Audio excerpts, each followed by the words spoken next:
Hello everyone, welcome to Online Demo Week at Newchip. My name is Mahesh Narayanan. I'm the Program Director for Series A at Newchip. Thank you for joining us today. We have a very interesting topic and a very interesting guest, and we'll get into it right away. The burgeoning psychedelic industry is attracting attention from mainstream investors as more and more companies are coming out and starting up, as well as going public. And research has increasingly and rapidly gained mainstream attention and government acceptance, as well as decriminalization across multiple countries. There are several psychedelic biotech companies that are either established or are starting up, including Janssen, MindMed, and our guest for today, Ronan Levy, Executive Chairman of Field Trip Health. Field Trip Health is building a network of clinics to administer ketamine to treat depression with psychedelic-enhanced therapy sessions led by trained psychiatrists and psychotherapists in Canada and the United States. Welcome, Ronan. Thank you. Thank you for having me. Absolutely. Ronan, you're a lawyer by training, but have immense success in the cannabis industry, co-founding companies like Cannabis Clinics and CanvasRx. I hope I said that correctly. What led you to move away from having so much success in the cannabis industry into the psychedelic industry? And so I'd love to hear your story about how all of this started and how you actually got into Field Trip Health. Sure, I'd be happy to share that, and I'll do my best to keep it brief. But I was a lawyer by training. I realized being a lawyer was not for me. A partner at the law firm I started at once described me as, asked if I was too creative to be a lawyer. And I thought about that, and I'm like, yes, I am. And so I tried to get out of law as quickly as possible. Ended up becoming an entrepreneur, opened my first business, which still operates, but that wasn't my lifelong passion. So got management to start operating it, and it continues to operate to this day, starting doing legal work with a lot of startups actually at that point. This was around 2012, 2013. And through those efforts, I ended up meeting my co-founders in Canadian Cannabis Clinics and CanvasRx, who are also the co-founders in Field Trip. And we aligned and got into the cannabis industry, I think from a fairly unique perspective. At that time, the people operating in the cannabis industry were cannabis advocates. We were open-minded, business people who were agnostic to the therapeutic potential of cannabis, but certainly saw the economic and entrepreneurial opportunity. We got into the industry. Our business model thrived. We opened our first location in September 2014, and we're at 30 locations within 2 years. So we definitely hit something that had good product market fit, so to speak. Ended up selling that business to Aurora Cannabis, which grew to become the largest network one of the largest global producers of medical cannabis anywhere in the world. Helped it go from a Canadian Securities Exchange listed company, which is a small exchange in Canada, to a New York Stock Exchange listed company. After about 2 years of working with Aurora, we had that entrepreneurial calling again. And so we left Aurora. And that's when we learned about what was happening with psychedelics. And through our experience in the cannabis industry, what we saw was that all of these medicines that were once stigmatized, mostly for political reasons, like cannabis, like psychedelics, actually had really potent impact potential. We saw in our cannabis clinics just how profoundly we had helped people improve the quality of their lives with cannabis. And then as we started looking into the science around psychedelics, we realized the science around psychedelics is actually much more profound, and the potential impact of psychedelics that much greater. And we felt we had a unique skill set, having built both the clinical side of the cannabis industry as well as the product and drug side of the cannabis industry, that we were uniquely called and qualified to work in the emerging psychedelic space. And so we spent a lot of time researching, and then in 2019, Field Trip was born.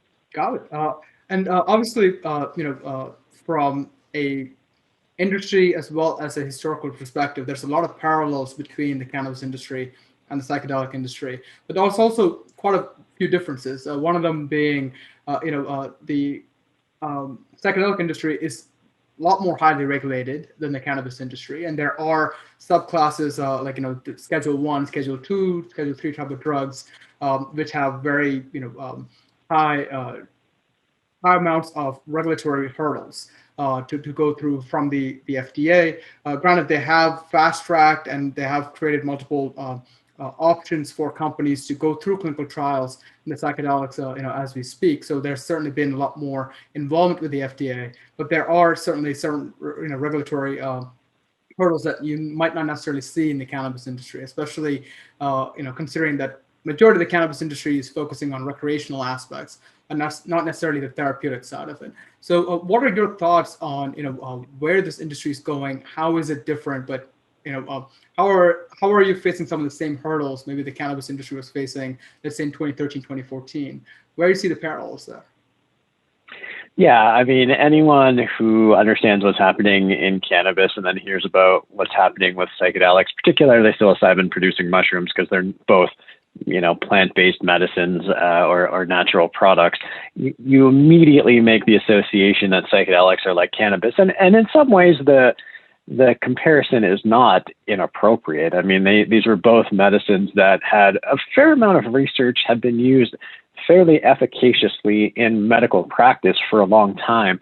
And then through mostly political reasons, as opposed to truly scientific or medical reasons, got delegitimized and scheduled, and it made it incredibly hard to access working with these molecules from a medical or research perspective. However, in some respects, that's where the comparisons end. Cannabis has rolled out from a regulatory perspective through political action or activism. Most of it has happened through ballot initiatives. And so these medical cannabis programs that were created, not necessarily with the view to creating cannabis as a drug, as a medicine in the conventional regulatory context, but making it accessible for people who needed it, which I think is the right thing to do and a very humanitarian thing to do. So there's absolutely no critique from me from that perspective, but it's a very different path to medicine. It's much more consistent with what you see happening with supplements and vitamins and herbal remedies. It just doesn't have the same scrutiny that most medicines undergo. One of the things to note about the cannabis industry too is that the cannabis industry is building a product, whether it's recreational or medical. As soon as you have a prescription for cannabis, everything after that is really on your own. You go, you buy it, you take it home, you use it as needed. The psychedelic industry is different in some respects, and then I'm going to actually loop back to how they're more similar than different in other ways. But what's different about the psychedelic industry is what we're seeing happening right now is being built on science and data and the medical and scientific and academic infrastructure, not political activism and grassroots work. The psychedelic renaissance we're experiencing is really about 20 years old. It started about 20 years ago when researchers noticed that people who had been given ketamine as an anesthetic, and ketamine, even though it's got a different rap, so to speak, is actually an FDA-approved drug. It's been approved since the 1960s or early 1970s, and is actually one of the safest anesthetics out there. It's an incredibly safe drug for purely medical purposes as a pain reliever or as a general anesthetic. But what researchers noticed, is that when ketamine was given as an anesthetic to people, they also reported significant improvements in their mental health. And on the back of that, researchers started looking into the mental health applications of ketamine. Around the same time, there was a research being born into DMT, dimethyltryptamine, which is known as the spirit molecule or the God molecule. It's often thought, even though it's never been verified, that if you hear someone talking about the white light, in terms of the dying process, it's thought that that's actually DMT being released into your body, because DMT is actually naturally synthesized in your body. So you had this early research about 20 years ago, and then on the back of that, researchers started looking into psilocybin, magic mushrooms again, and the evidence became quite profound. And on the back of that, you have this current wave of interest with companies like us and Compass Pathways, and of course, MAPS, the Multidisciplinary Association for Psychedelic Studies, which just released today in Nature Medicine the results of their first phase 3 trial looking at MDMA-assisted therapy for the treatment of PTSD. And so you have this incredible body of scientific research that's driving this. The other big difference between cannabis and psychedelics is that psychedelics as a business, as a therapy, are a service. They're not a product. It's not very likely, I mean, anything's possible, but it's not very likely that in the future you're going to be able to go to a pharmacy or a dispensary and buy psilocybin and take it home and go for a journey. This is all being provided in the context of psychedelic-assisted psychotherapy. So the drug drug is administered in a controlled setting and people go through the experience. And so it's very different. It's not more of the free-for-all style that we see with cannabis. It's much more controlled and articulated and much more medical than we see with cannabis. That being said, the parallels start to come back together at the end when we look at how the psychedelic industry is emerging. With cannabis, we have a medical cannabis program in most states and certainly in Canada, and then you have an adult use or recreational program as well. And I think that's great because it usually means that there's some insurance coverage available for people who are using it medically, and those people who are using it for just recreational purposes can do so, but there's just different economic considerations between the two. What we see happening with psychedelics is that most of the interest right now is in seeking FDA or Health Canada approval to get permission to use drugs specifically to treat certain indications like depression, anxiety, PTSD, eating disorders. But at the same time, we also see things like, excuse me, what happened in the state of Oregon, which just created the first market for psilocybin therapies, not with FDA approval. So looking a lot like cannabis. And now California is exploring something like that, and Florida, and the state of Maine, and Hawaii. And so it's very likely, and I think it's actually an ideal outcome, to be quite honest, that in the future that you're going to have a purely medical psychedelic industry where we're relying on synthetic psychedelics to treat specific indications, which would be available only for people who are actually sick. And then there's going to be these more wellness style programs similar to Oregon, where again, it's not like you're going to go buy a psychedelic and take it home. You're going to be able to access the same therapies. You're just not going to have to show that you're sick. You're not going to have to be depressed or anxious or have PTSD. And again, I think that's a really great outcome because on the one hand, on a medical program, there'll be insurance coverage, and so it'll be more accessible to those truly in need. And on the other hand, people accessing the wellness style, it'll be out of pocket. So it'll be less accessible, but open to a much broader audience. And so those are the kind of parallels between cannabis and psychedelics. And they kind of weave back and forth. In some ways, they're very similar. In some ways, they're not. Either way, I think they both have incredible potential to create meaningful impact and improve the quality of lives for a lot of people. And that's what's so exciting about both. No, absolutely. And obviously you mentioned,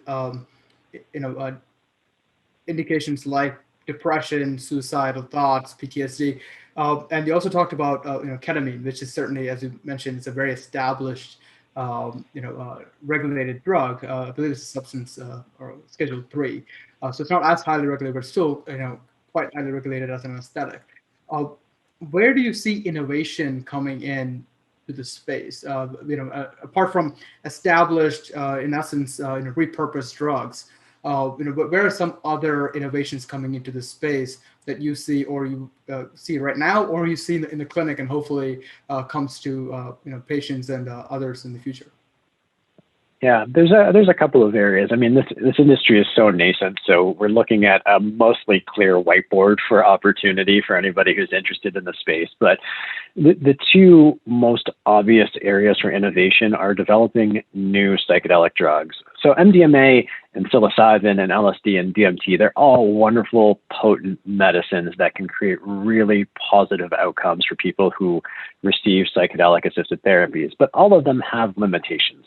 With MDMA and psilocybin, the time frames for an MDMA or psilocybin experience are long, 4, 6, 8, 10, 12 hours.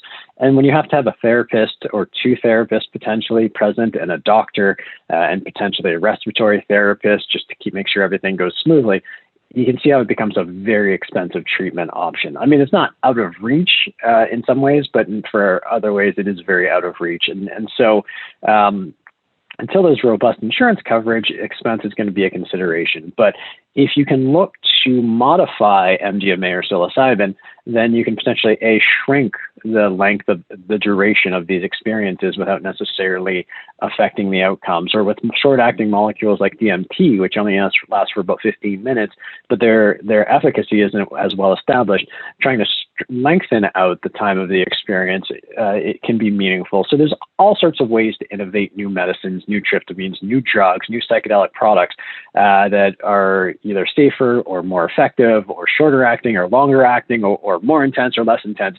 Lots of opportunity for innovation there. On the other hand, what's unique about psychedelics, and I kind of implied it in my comments about some of the differences between cannabis and psychedelics, but psychedelics is truly, I think, one of the first mainstream forms of experiential medicine, where it's not just the drug that matters, it's actually the experience and circumstance in which you receive the drug. You'll hear in the context of psychedelics something called set and setting, referring to the mindset that a person brings into an experience.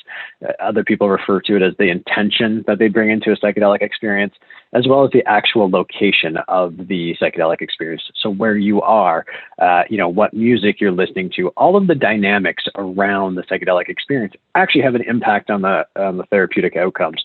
And even though we know set and setting matters, and a good set and setting has a positive implication for the outcomes, we really don't know what it is within set and setting that really matters.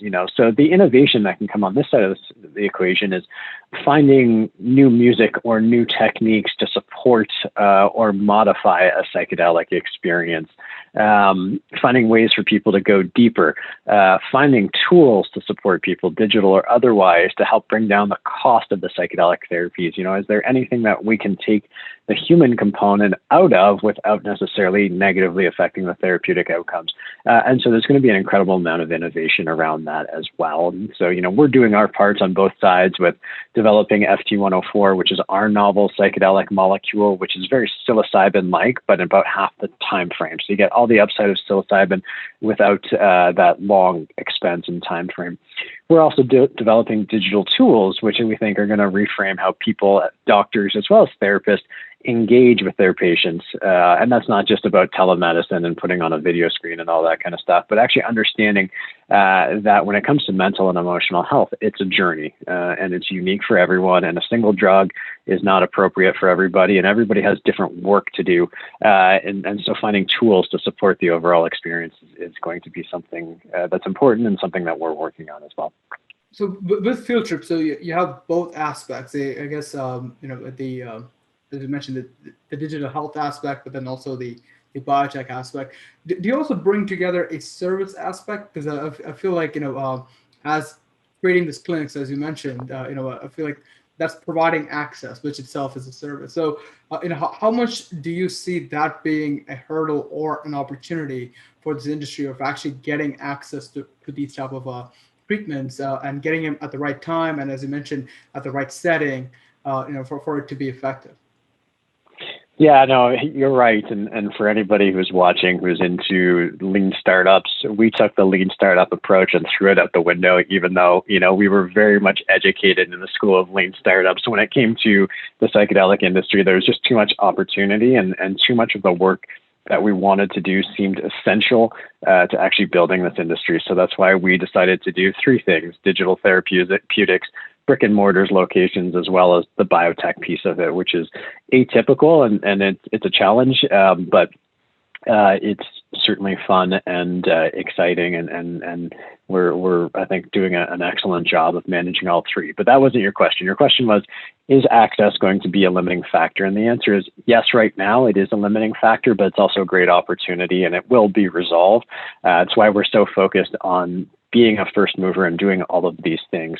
Right now, it's not easy to find psychiatrists or therapists who are well equipped, well educated, and experienced in delivering psychedelic therapies. And even those that are, they don't necessarily have the infrastructure in place to deliver these types of therapies at scale safely. Not to say that they're reckless by any stretch of the imagination. There's no negative implication in that comment, but in order to actually make this successful, because these are very time intensive and relatively expensive therapies, to do it at scale, you've really got to be focused on innovation and operational efficiencies. And so the people who are doing it right now, don't necessarily bring those operational skill sets to the equation, which is why we're so focused on all of the elements that we're building and leveraging our experience building a large network of cannabis specialized medical clinics. So access is a challenge and cost is a challenge. And those are the two things that everybody's focused on addressing right now. Access and space, that will come as more people invest and new clinics get opened up.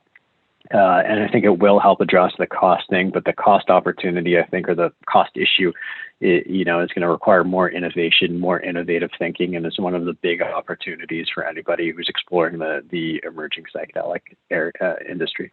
You mentioned, a very important aspect of this industry, which is investments, right, and actually investing into this industry. And there are certainly a lot of restrictions placed by various federal bodies in the United States, but also in multiple parts of the world, for institutional investors to actually put money into these type of substances, especially if it's regulated highly by the FDA. And obviously you're a successful entrepreneur, and you've had a couple exits. But if it's a first-time entrepreneur looking to come into this space, where are the opportunities for them to go raise money in this industry and actually be able to not only look at the service industry, but a much more capital-intensive space like the biotech aspect of it, we're actually going through clinical trials. Where are some opportunities that entrepreneurs can actually take advantage of, and where are some opportunities you as an entrepreneur took advantage of? Sure, happy to talk about that. But interestingly, the fact that psychedelics are so highly regulated is actually not a disincentive for institutional investors to participate. It's actually a very big incentive to participate, because it creates barriers to entry. The people who can successfully navigate the regulatory considerations actually have a competitive advantage. Psychedelics is very much different than cannabis in terms of the investor profile, because cannabis actually was unregulated or had these conflicts between federal and state laws. A lot of investors wouldn't or were excluded from investing. What we see in the psychedelics industry is a broad array of investors coming in. And so it is pretty easy to find an interested and engaged audience right now, because you have conventional biotech investors excited about this space, especially if you're working on a biotech perspective. Coincidentally, or not, I don't know, but there are a lot of big name Silicon Valley VCs very excited about what's happening in the psychedelic space. Maybe it's because they see what's happening with microdosing. Maybe they just love the idea of revolutionizing mental health as well. Who knows what it is? But there's a lot of traditional VC money excited about the psychedelic industry that would put money into brick and mortar stuff, which is typically not a Silicon Valley VC kind of investing in this industry, as opposed to just tech plays. And then there's an amazingly large number of just high net worth individuals or family offices who are interested in disrupting healthcare, or mental health care in particular, and they're interested in investing as well. So anybody who's looking at the space, I think it's really important to focus on a particular niche that you think you can carve out a differentiated model from, because one of the things that is already happening is that there's so many entrants into the psychedelic space, all of which have similar stories. I will take that as a badge of honor, because many of the stories we see out there are very similar to the models that we've helped pioneer at Field Trip. So really finding a way to differentiate yourself from the alternatives out there. So if you're focused on biotech, have a very specific niche or differentiator. Don't take a conventional psychedelic and just try and modify it a little bit and say, oh, this is better. It's like, I think it's got to the point where it's sufficiently competitive enough that you have to have a real clear differentiator. In the tech side of the equation, I think there's a lot more opportunity, but I think it's still fairly early stage. We see a lot of people focusing on building electronic medical records tools for psychedelic clinics, which is great, and it's going to be needed, but there aren't a lot of psychedelic clinics out there right now. So you got product market fit probably, but the overall immediate opportunity is small relative to where it will be. So it's a question of when that scales up and whether you're too early stage. But there's a lot of opportunity. A lot of people are excited about the space. A lot of people recognize that psychedelics are going to disrupt mental health, which is in the US alone, it's a $250 billion industry. Globally, it's probably a multi-trillion-dollar industry. And so there's a lot of capital excited about this space. And so just focusing on a real need, a differentiated story, I think is going to be essential to anybody who's looking to get involved. Excellent. Thank you for that very clear answer there. And something you mentioned within that answer was around microdosing and high dosing. For the audience's knowledge, can you go a little bit more into what that is, why that's different, and how that's actually affecting the different industry aspects of how we move forward? Yeah, sure. So you probably heard a lot of people talking about microdosing these days. That tends to be the more common conversation that I encounter. And what microdosing is taking a quote unquote sub-perceptual dose of psychedelics on a regular basis that purportedly helps with anxiety and depression and creativity and all of these things that I think are very important. The evidence around microdosing, though, is not very well established. In fact, the few studies that have come out have shown that microdosing is no more effective than placebo. Doesn't mean that there's anything wrong with it. I'm a big believer that the placebo effect is a wonderful thing, that if you think you're getting better, then you do get better. It doesn't really matter if the drug is doing it or if it's just your mind doing it. But the evidence isn't quite as strong around microdosing. And as a result, trying to carve out a niche in microdosing is more challenging because the path to legal access is less certain. When you're looking at macrodosing, which is taking a large transformational dose of psychedelics, which involves a very intense psychedelic experience where there's a therapist and or a doctor present, that's where the evidence exists. And that's the path that's going to get FDA approval and Health Canada approval. Which is great because that's truly psychedelic medicine. When you're using microdosing, even though you're using a psychedelic molecule, you're treating it like any other medicine. You're treating it like an antidepressant where you take it once a day. Maybe it's better, maybe it's worse than an antidepressant, but it's exactly the same kind of conventional approach to medicine. When you're looking at transformational doses, macrodosing, it's a different approach. That's experiential medicine. That's combining the best of therapy, cognitive behavioral therapy, as well as psychoactive medicine in a single experience or in a couple of experiences that creates long-term lasting change. And so that's where the evidence is. That's probably what we're going to see legal access to first. And if I were looking at this space, I'd be focusing on this part of the equation, the macrodosing part of the equation, because it's not clear when or if microdosing will become legal, but it is, in my mind at least, just a matter of time before we see legal access to macro doses of MDMA-assisted therapy, psilocybin-assisted therapy, and so on. Okay, great. Yeah, and I think that's so very important to make that distinction because there is, I think, a lot of confusion just because it is a nascent field, and I think we've seen some of that in the cannabis industry. I think, but it's even more relevant within the psychedelic industry to make that distinction and see where the opportunities are, as we move forward. For sure. Speaking of opportunities, where do you see Field Trip grow from here? I mean, you guys have done some amazing things in the past couple of years, and help me clear this. Are you guys at this point public? Did that take place already? And if so, where's the growth moving on from here? Yeah, so we are a publicly traded company. We're listed on the Canadian Securities Exchange as well as the OTCQX board. In Canada, a lot of companies like ours, because we're Canadian-based, seek access to the public markets earlier than U.S. companies, and it's just because that the Canadian venture capital industry is not nearly as robust as it is in the U.S. Even though many U.S. investors will now invest in Canadian startups, it's just not the same thing, and so companies like ours often access the public markets earlier. We do expect to be uplisting to senior exchanges in Canada and ultimately onto probably the NASDAQ exchange in the U.S. sometime this year. That's the hope, at least. In terms of growth, and if you're interested in following us, our ticker on the CFC is FTRP. On the OTC, it is FTRPF. Where we grow from here is we have 6 locations operating. Our 7th in the Netherlands will be opening probably next month. We just signed leases for 5 more locations, which now we're going to test my memory, are going to be in Washington, D.C., Seattle, Washington, San Carlos, California, San Diego, California, and Fredericton, New Brunswick. More leases will be coming. We hope to be at 75 locations by 2024 in terms of our brick and mortars business. In terms of our digital business, our app Trip, anybody interested in learning more about Trip, go to tripapp.co, or it's on iOS or Google Play.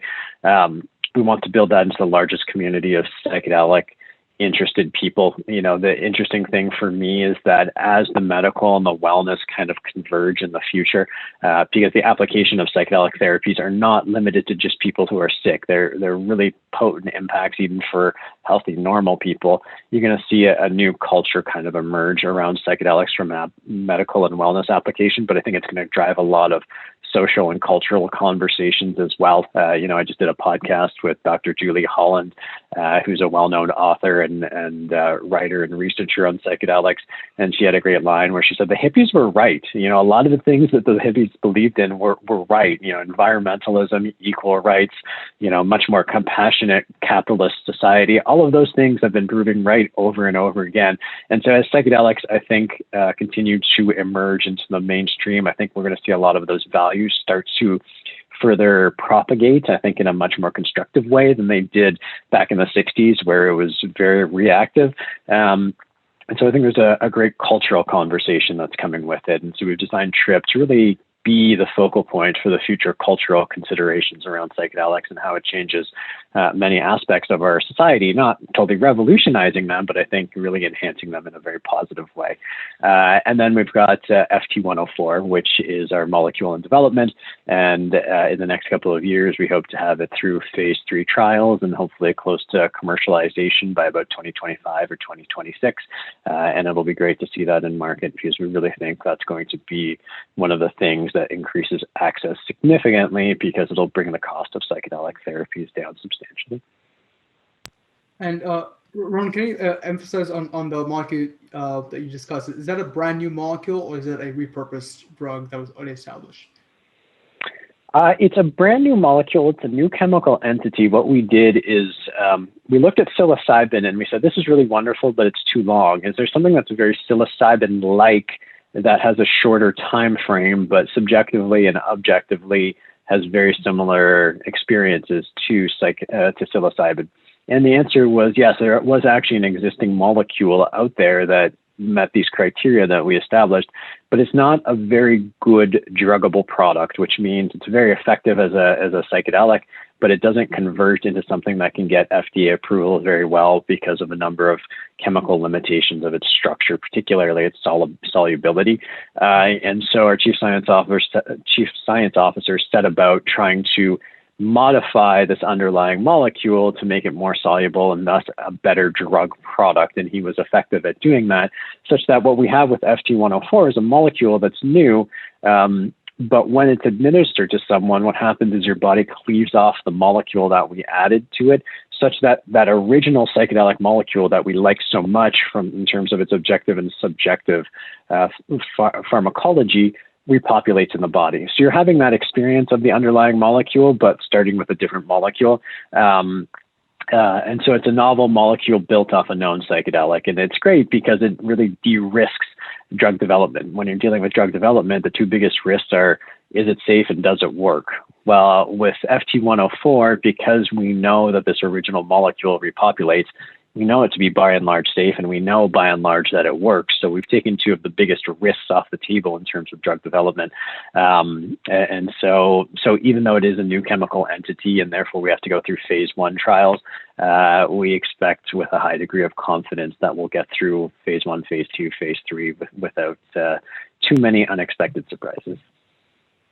Excellent. Yeah, again, thank you for a very quick synopsis of your drug development program. But it looks like we're running out of time, so I just wanted to get some closing thoughts. Any advice, anything that you can impart to our budding entrepreneurs. Many of them are currently watching this. Any parting thoughts for them. When I learned about what was happening in the psychedelic industry and when I started to dig into the research and the potential impact psychedelics were going to have not only on how we treat mental health conditions like depression and anxiety and PTSD and so forth, but also how impactful psychedelic therapies can be for people who don't necessarily have these conditions, who just have normal everyday traumas to work through. We all have baggage that we need to process at some point of our lives. It's part of the human experience. When I realized just how safe and effective psychedelics are for both sides of the equation, what I realized was that for me, this was the opportunity that was of Elon Musk, Jeff Bezos kind of potential. I know Elon Musk is sending people to Mars. He's focused on outer space. there's so much to explore, so much excitement and so much potential in exploring inner space, what goes on in our minds and in our hearts and in our bodies. And I think psychedelics are an incredible lens to do that. And so not only is the potential impact that we can have with a strong, healthy, thoughtful psychedelic industry, I think as large as the work that those luminaries are doing, I think the business opportunity is just massive. You know, we're talking about disrupting mental health, which is probably a multi-trillion-dollar industry, but the follow-on effects of what comes out of that is also going to be a massive opportunity as well. So anyone looking at the space, it's an incredible time to get involved. It's still, you know, I like to use the baseball analogy of we haven't even left the batter's box. We haven't even started the first inning in terms of this industry. So there's an incredible amount of opportunity, incredible need for innovation, and incredible need for passionate, committed people who are excited about the potential of this. And so I'd certainly encourage everybody to look at what's happening, or at least follow it, if not for business perspective, for your own well-being or the well-being of your family. Because I guarantee, even if you haven't experienced depression, clinical depression, you know someone who has. And so this is really going to change the lives of just about everybody on the planet. Excellent. Thank you, Ronan, for sharing the amazing story, your story, Field Trip Health story, as well as educating us on the psychedelic industry and all the amazing things that are happening there as well. I'm sure multiple entrepreneurs on this call, as well as myself, I learned a lot.